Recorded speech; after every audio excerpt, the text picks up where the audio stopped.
Assalamualaikum warahmatullahi wabarakatuh. Jumpa lagi di kanal YouTube The One Minute of Law Studies. Kali ini saya akan menyampaikan materi perkuliahan pertama untuk kuliah kepakaran studi putusan dan jurisprudensi pada Magister Hukum Keluarga Islam Program Pascasarjana Universitas Islam Indonesia. Jadi video ini nantinya menjadi semacam pre-learning ya, pre-lecturing, video yang bisa disimak, ya, video pembelajaran yang bisa disimak oleh para mahasiswa sebelum sesi perkuliahan formal via Zoom nanti yang akan dilaksanakan eh, pada pekan depan. Baik, rekan-rekan mahasiswa sekalian, perkenalkan nama saya M. Nasir Asnawi. Sehari-hari saya bertugas sebagai hakim sosial di Mahkamah Agung Republik Indonesia, juga sebagai dosen tetap pada Pascasarjana Universitas Borobudur, Jakarta. Ini secara singkat profil saya, ya. Nah, untuk perkuliahan studi putusan dan jurisprudensi ini ada tiga tujuan pembelajaran yang ingin kita capai dan mudah-mudahan nantinya terwujud setelah seluruh sesi perkuliahan ini selesai. Yang pertama adalah menganalisis masalah hukum keluarga yang diterbitkan dalam putusan maupun fatwa-fatwa ormas Islam di Indonesia. Berikutnya adalah memahami dan menjelaskan perkembangan hukum melalui studi kasus dan analisis jurisprudensi. Kemudian berikutnya adalah mahasiswa diharapkan mampu menyusun argumentasi hukum maksud saya, yang koheren dan terinformasi berdasarkan analisis putusan pengadilan serta prinsip-prinsip hukum yang relevan. Mahasiswa juga diharapkan dapat memahami peran jurisprudensi dalam pengembangan dan interpretasi hukum serta dampaknya terhadap praktik hukum dan masyarakat. Ini untuk indikator pembelajaran. Sekarang kita coba masuk ke pembahasan pertama, ya ini untuk materi kuliah pertama. Nanti akan ada kontrak perkuliahan, dan yang kedua saya coba menjelaskan secara singkat mengenai konsep dasar putusan hakim dan fatwa. Rekan-rekan sekalian, untuk kontrak perkuliahan bisa dibaca, ini secara umum ya berlaku di semua kampus untuk kehadiran, penilaian, dan seterusnya. Silakan rekan-rekan bisa membaca sendiri. Kita masuk ke konsep dasar putusan hakim. Apa sesungguhnya putusan hakim itu, kawan-kawan sekalian? Putusan hakim itu dapat diartikan sebagai konklusi atau kesimpulan hakim ya, dalam bentuk pernyataan terhadap perkara yang dituangkan dalam putusan. Jadi eh, dengan redaksi lain dapat dikatakan bahwa putusan hakim adalah pernyataan hakim yang dituangkan dalam putusan. Nah, isi pernyataannya apa? Isi pernyataannya itu ada pertimbangan hukum dan ada amar putusan. Amar putusannya bisa mengabulkan, bisa menolak, atau menyatakan tidak dapat diterima. Jadi kawan-kawan sekalian ya perlu dipahami pengertian yang paling sederhana dari putusan hakim adalah konklusi hakim terhadap perkara yang dituangkan dalam putusan, atau bisa juga pernyataan hakim terhadap perkara yang disidangkan dan dituangkan dalam putusan. Ada beberapa prinsip putusan hakim, teman-teman sekalian. Yang pertama adalah putusan hakim wajib mengadili seluruh bagian gugatan atau permohonan. Seluruh bagian gugatan ini maksudnya apa? Maksudnya adalah putusan itu harus mengadili seluruh tuntutan yang diajukan oleh pihak berperkara. Kalau misalnya dalam gugatan, maka seluruh tuntutan penggugat harus diadili oleh hakim. Apakah tuntutan itu dikabulkan, ditolak, atau dinyatakan tidak dapat diterima.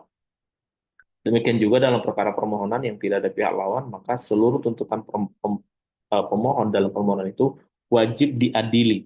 Ya, wajib diadili bukan berarti mengabulkan, wajib diperiksa dan hakim mengambil kesimpulan apakah tuntutan-tuntutan itu dikabulkan, ditolak, atau dinyatakan tidak dapat diterima. Nah, kalau ada salah satu yang tidak dipertimbangkan atau tidak diputus, maka putusan tersebut pada dasarnya telah melanggar prinsip putusan. Jadi seluruh tuntutan itu harus diadili. Karena tuntutan itu secara doktrinal itu didasari oleh posita atau uraian-uraian peristiwa. Jadi tidak mungkin tuntutan itu, sorry, seharusnya tuntutan-tuntutan pihak itu yang tertuang dalam gugatan atau permohonan itu didasarkan pada uraian peristiwa-peristiwa yang terjadi, yang menimbulkan adanya hubungan hukum atau akibat hukum. Nah, yang kedua, putusan itu wajib mencukupkan pertimbangan. Hold on motiver. Artinya apa? Ketika hakim mempertimbangkan eh, suatu petitum, maka dia harus mempertimbangkan seluruh bagian dari petitum itu, termasuk fakta-faktanya, termasuk alat-alat bukti yang berkaitan dengan hal tersebut. Salah satu contoh misalnya gini, untuk membuktikan perkara harta bersama, penggugat mengajukan 5 bukti surat, 2 saksi-saksi. Untuk mempertimbangkan bukti surat tersebut, hakim harus melihat apakah alat-alat bukti ini, pertama, telah memenuhi syarat formal.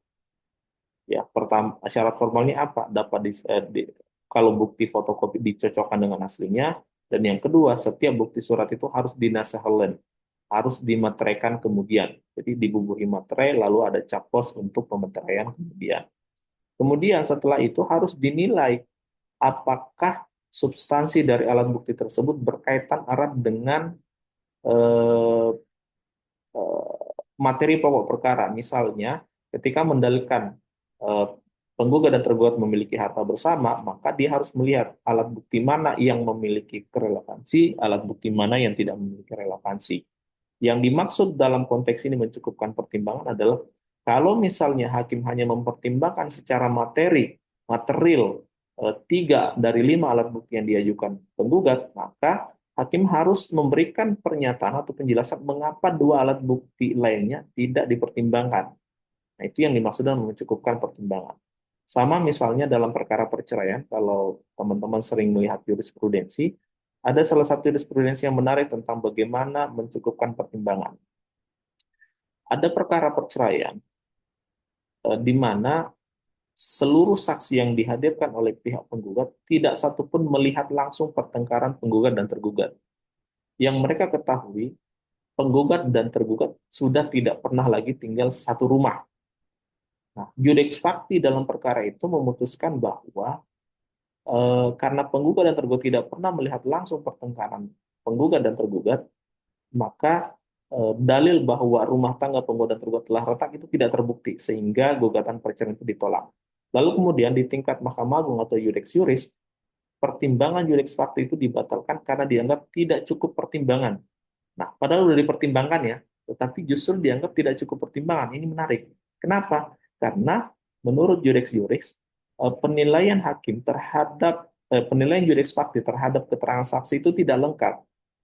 Karena bagaimana mungkin seorang pasangan suami istri dianggap masih rukun kalau mereka sudah berpisah tempat tinggal sedemikian lama. Bisa jadi pertengkaran mereka adalah diam-diaman, tidak terlihat bertengkar secara verbal, tetapi sebenarnya mereka bertengkar hingga akhirnya berpisah sekian tahun. Nah, ini yang dimaksud tidak mencukupkan pertimbangan, karena ada fakta material yang penting di situ yang tidak dipertimbangkan oleh hakim. Hakim tidak mempertimbangkan perpisahan itu adalah sebagai akibat dari suatu pertengkaran. Nah, karena tidak mempertimbangkan secara lengkap, maka dia dianggap tidak cukup mempertimbangkan. Akhirnya, di tingkat Judex Juris, putusan Judex Fakti dibatalkan dan permohonan atau gugatan cerai dari penggugat itu dikabulkan oleh pengadilan. Berikutnya, tidak boleh memutus melebihi yang dituntut. Nah, ini yang disebut dengan ultra petitum partium. Kalau istilah lainnya adalah ultra vires, ya. Jadi telah melampaui kewenangan. Pada prinsipnya, hakim tidak boleh memutus melebihi apa yang dituntut oleh pihak penggugat. Misalnya dalam gugatan harta bersama, dituntut 2 harta, ternyata hakim memutuskan bahwa harta bersama itu 3. Nah, itu sudah melampaui kewenangan, karena yang menentukan luasnya gugatan, isi gugatan itu adalah pihak. Ini sesuai dengan asas Verhandlungsmaxim. Jadi yang menentukan luasnya gugatan, apa-apa yang digugat itu adalah pihak. Hakim hanya memutus menurut apa yang dituntut oleh para pihak berperkara. Akan tetapi, eh, ada beberapa hal, ada beberapa kondisi di mana hakim boleh memutus melebihi yang dituntut, tetapi secara eksepsional. Artinya ada kondisi yang harus terpenuhi dan ada tuntutan untuk mewujudkan keadilan dengan memutus melebihi apa yang dituntut. Tapi ini akan kita bahas nanti secara terpisah ya. Di bagian-bagian lain dalam perkuliahan akan kita bahas mengenai dalam hal apa hakim boleh menyimpangi ketentuan ini, memutus melebihi yang dituntut karena ada isu keadilan di dalamnya. Ini akan kita bahas tersendiri. Berikutnya, putusan itu harus mencerminkan upaya mewujudkan tujuan hukum. Yang namanya pengadilan, yang namanya hakim itu adalah penegak hukum dan keadilan. Tujuan hukum yang sering kita dengar itu adalah mewujudkan keadilan, kepastian, dan kemanfaatan. Sehingga putusan hakim idealnya mencerminkan ketiga hal ini. Kalau dalam ajaran Gustav Radbruch ada namanya prioritas baku. Yang didahulukan adalah keadilan, baru kemudian kemanfaatan, lalu kemudian kepastian. Nah, ajaran ini berkembang, kemudian menjadi dimodifikasi menjadi prioritas eh, kasuistis ya. Menyanyikan lagu kebangsaan Indonesia. Hadirin dimohon. Baik, kita lanjutkan kembali. Mohon maaf tadi ada eh, ritual ya, bukan ritual. Sorry, bukan ritual. Kebiasaan yang harus kita lakukan setiap hari yaitu memutarkan lagu Indonesia Raya. Oke, baik kita lanjutkan. Putusan yang ideal adalah putusan yang mampu mewujudkan ketiga tujuan hukum tersebut, ya, baik dengan menggunakan pendekatan prioritas baku maupun prioritas kasuistis. Kalau saya sendiri mengajukan suatu tesis, putusan itu untuk tujuan hukum itu bisa diwujudkan dengan pendekatan konsensual ya. Jadi bukan lagi prioritas baku, bukan lagi prioritas kasuistis, tetapi pendekatan konsensual. Artinya bahwa tujuan hukum apa yang akan dipilih hakim dalam putusannya itu bergantung pada situasi perkara itu. Ada perkara yang lebih kental isu keadilannya, sementara di sisi lain ada perkara yang lebih kental isu kepastian hukumnya. Di perkara yang berbeda, justru yang lebih kental adalah isu kemanfaatan. Nah, ini adalah pendekatan konsensual, pendekatan berdasarkan konsensus, kesepakatan, pendekatan berdasarkan hasil kompromi para pihak.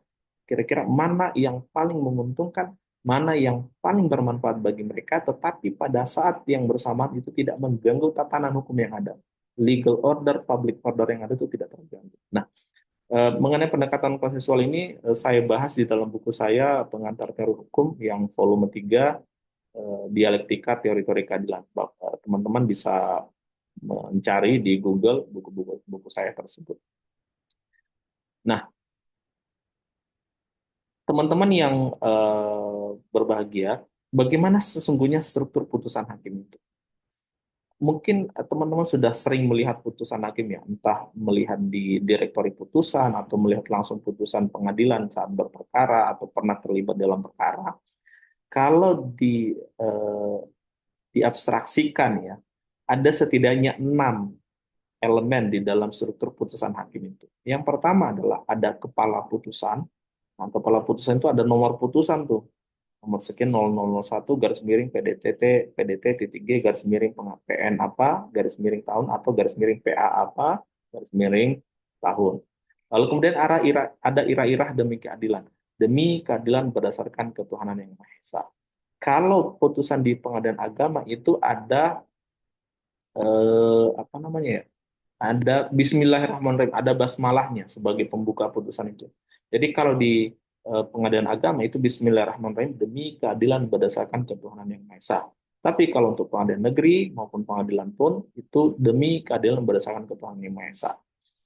Nah, ini ada agak spesifik ya untuk peradilan agama. Kemudian berikutnya adalah ada identitas para pihak, teman-teman sekalian. Jadi di bagian awal putusan itu dicantumkan identitas para pihak, baik dari pihak penggugat maupun pihak tergugat. Jika penggugat dan atau tergugat menggunakan kuasa, maka di bagian identitas itu juga harus dicantumkan. Dalam hal ini memberikan kuasa kepada siapa, lalu memilih wilayah hukum yang mana gitu kan, berdasarkan surat kuasa yang terdaftar di kepaniteraan pengadilan dan seterusnya. Identitas ini harus jelas, setidaknya memuat beberapa keterangan, misalnya nama dan alias kalau memang punya alias. Kemudian kalau di panggilan agama itu harus ada bin atau bintinya ya. Lalu umur, kemudian tempat tinggal, pekerjaan, lalu tempat tinggal. Beberapa juga mencantumkan pendidikan dan ada atribut-atribut identitas lain. Mengapa beberapa pengadilan menerapkan hal seperti itu? Perlu ada pendidikannya juga, karena itu untuk kepentingan statistik, analisis statistik untuk pengambilan kebijakan-kebijakan peradilan yang dimaksudkan untuk meningkatkan kualitas layanan bagi masyarakat. Misalnya, kalau untuk perkara perceraian, kita bisa lihat tuh tingkat pendidikan pihak-pihak yang mengajukan gugatan cerai itu apa aja sih sebarannya. Mana yang paling banyak nih mengajukan perceraian, apakah yang sarjana, magister, doktor, atau yang lulusan SMA, lulusan SMP, atau lulusan SD. Nah, dari situ kan nanti bisa berpengaruh terhadap analisis statistik mengenai profil demografis yang bercerai misalnya, baik di pengadilan agama maupun di pengadilan negeri, untuk kemudian bisa menjadi dasar dalam melakukan intervensi kebijakan. Untuk apa? Untuk meminimalisir tingkat perceraian misalnya. Nah, setelah identitas para pihak itu ada uraian duduk perkara. Nah, uraian duduk perkara ini umumnya uraian duduk perkara ini diawali dengan kalimat atau diawali dengan kata-kata tentang duduk perkaranya. Atau sekarang kalau dalam template sekarang itu di Mahkamah Agung duduk perkara saja. Jadi tidak ada lagi pakai kata tentang. Jadi duduk perkara. Nah, tadi saya lupa ya, setelah identitas dan sebelum adanya keterangan duduk perkara itu ada keterangan pengadilan agama tersebut atau pengadilan negeri tersebut apa yang sudah dilakukan, telah memeriksa berkas-berkas perkara, ya, gugatan, jawab menjawab, alat-alat bukti surat, saksi dan sebagainya. Kemudian telah mendengarkan keterangan para pihak dan saksi-saksi di persidangan.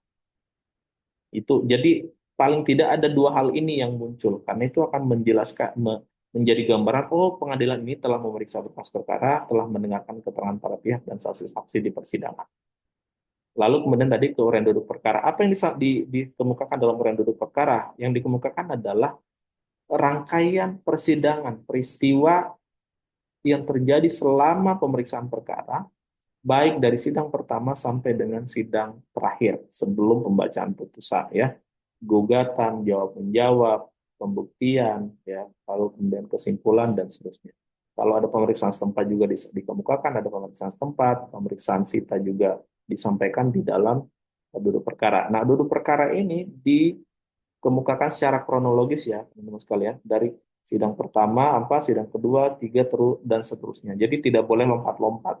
Supaya apa? Supaya mudah memahami, pembaca juga mudah memahami, para pihak juga mudah memahami, oh, selama ini yang sudah kita lakukan ini. Tahapan persidangannya seperti ini. Berikutnya adalah tentang pertimbangan hukum. Nah, di pertimbangan hukum ini, kawan-kawan sekalian, itu hakim akan menilai mana fakta-fakta yang didalilkan para pihak dan terbukti kemudian berubah menjadi fakta hukum. Lalu kemudian hakim juga mengemukakan dasar hukum apa yang berkaitan dengan materi pokok perkara, lalu dari situ mengambil konklusi atau kesimpulan petitum mana yang dikabulkan, petitum mana yang ditolak, dan atau petitum mana yang dinyatakan tidak dapat diterima.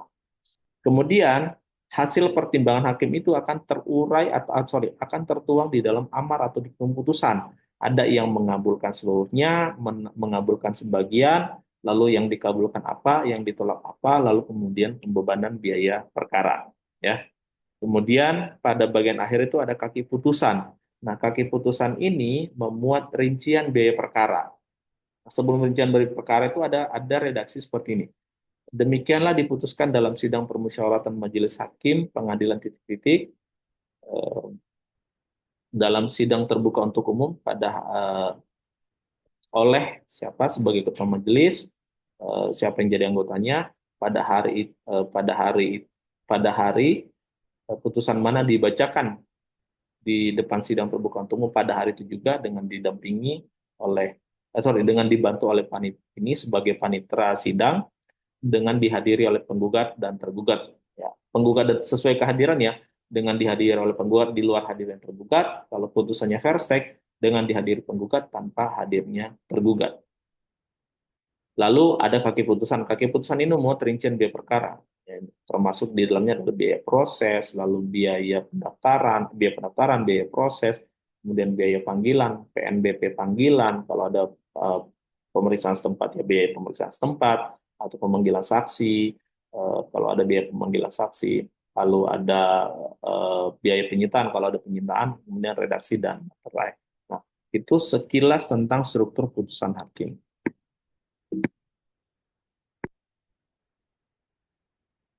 Nah, di pertemuan pertama ini kita juga akan membahas konsep dasar fatwa. Lalu nanti akan kita bahas apa sih bedanya putusan dengan fatwa. Nah, fatwa ini teman-teman pasti sudah sering dengar ya, ada fatwa Majelis Ulama Indonesia, ada fatwa Dewan Syariah Nasional Majelis Ulama Indonesia. Fatwa itu secara terminologi adalah ketetapan hukum syara yang dikeluarkan mufti atau pemberi fatwa terhadap suatu permasalahan, baik yang menyangkut ibadah maupun muamalah.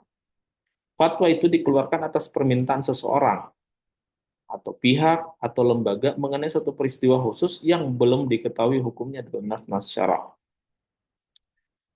Jadi kalau ada suatu peristiwa tertentu, ada ibadah baru, ada kegiatan muamalah baru yang sudah dipraktekkan, tapi belum jelas hukumnya baik di dalam Quran maupun hadis, maupun ijma para ulama, maka itu bisa dimintakan kepada mufti untuk memberikan fatwa. Ini hukumnya apa nih? Apakah praktek ibadah ini diperbolehkan atau tidak, dilarang atau tidak? Apakah praktek muamalah ini dapat dibenarkan atau tidak? Nah, namun demikian, eh, fatwa ini memiliki beberapa karakteristik yang berbeda dengan putusan. Yang pertama, fatwa itu tidak mengikat, kawan sekalian. Secara hukum dia tidak mengikat, tetapi secara moral mengikat. Apalagi yang meminta fatwa ini. Apakah misalnya ketika peminta fatwa tidak mengikuti fatwa itu dihukum, dikenai hukuman? Tidak. Karena seperti tadi, fatwa itu tidak mengikat secara hukum. Akan tetapi mengikat secara moral. Idealnya orang yang meminta fatwa kepada mufti, ketika sudah diberikan fatwa, maka dia harus ittiba, mengikuti fatwa tersebut. Yang kedua, kasuistik. Fatwa itu dikeluarkan berdasarkan kasus yang spesifik ya, teman-teman sekalian. Karena ada suatu peristiwa, adanya suatu kebutuhan, tetapi belum diatur secara jelas di dalam nas, maka dikeluarkanlah fatwa itu. Sehingga fatwa itu tidak berlaku secara umum, melainkan berlaku untuk kasus-kasus atau peristiwa tertentu. Berikutnya, siapa yang berwenang mengeluarkan fatwa? Ya, mufti. Tidak semua orang boleh jadi mufti. Hanya mereka yang memiliki keilmuan yang mendalam dan terjaga alam. Sehingga tidak boleh mufti itu misalnya, ya, misalnya mereka-mereka yang suka berkeliaran, berbuat onar, atau misalnya mengeluarkan pernyataan-pernyataan kontroversi, nggak boleh. Mufti harus terbebas dari hal itu semua. Kenapa? Karena bagaimana dia bisa dipercaya kalau tindak tanduk dan perilakunya itu justru menimbulkan keresahan di masyarakat. Nah, inilah sebenarnya mengapa menjadi mufti itu berat. Karena dia harus benar-benar menjaga sikapnya, menjaga perilakunya, menjaga tindak tanduknya, agar orang tidak menaruh curiga, agar orang tidak menaruh syakwa sangka, sehingga apa? Sehingga fatwanya dipercaya dan bisa diikuti. Orang rela untuk mengikuti fatwa tersebut. Berikutnya adalah mengikat secara terbatas. Misalnya ya, fatwa-fatwa DSN MUI itu mengikat bagi lembaga keuangan syariah.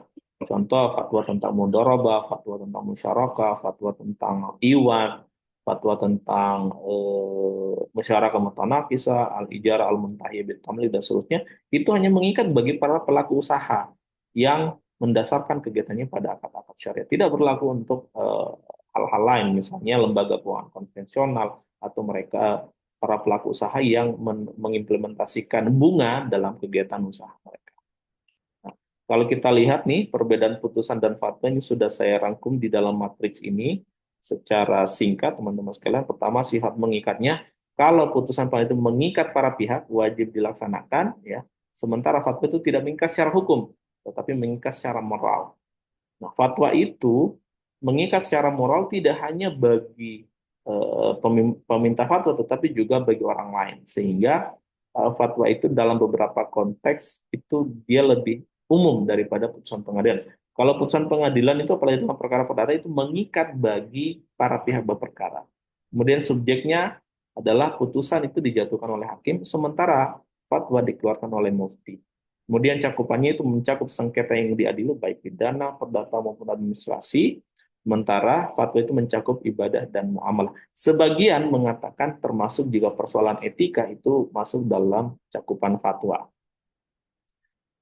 Pelaksanaannya itu dapat dipaksakan pelaksanaannya jika pihak yang kalah itu enggan melaksanakan syarat sukarela. Sementara fatwa tidak dapat dipaksakan, tergantung pada kerelaan dan penundukan terhadap isi fatwa. Nah, inilah teman-teman sekalian, ringkasan materi untuk perkuliahan pertama di mata kuliah kepakaran, studi putusan, dan jurisprudensi. Nanti kita akan lanjutkan untuk perkuliahan kedua dan seterusnya sesuai dengan rencana pembelajaran semester yang kami terima dari Magister Ilmu Agama Islam pada Universitas Islam Indonesia. Demikian, selamat belajar, selamat berdialektika. Semoga materi ini bermanfaat sebagai pengantar ya, prakuliah kita. Jadi nanti di perkuliahan pertama bisa lebih apa istilahnya lebih proaktif lagi dalam bertanya, dalam berdiskusi. Baik, terima kasih. Demikian, salam Dewan Minute of Law Studies. Assalamualaikum warahmatullahi wabarakatuh.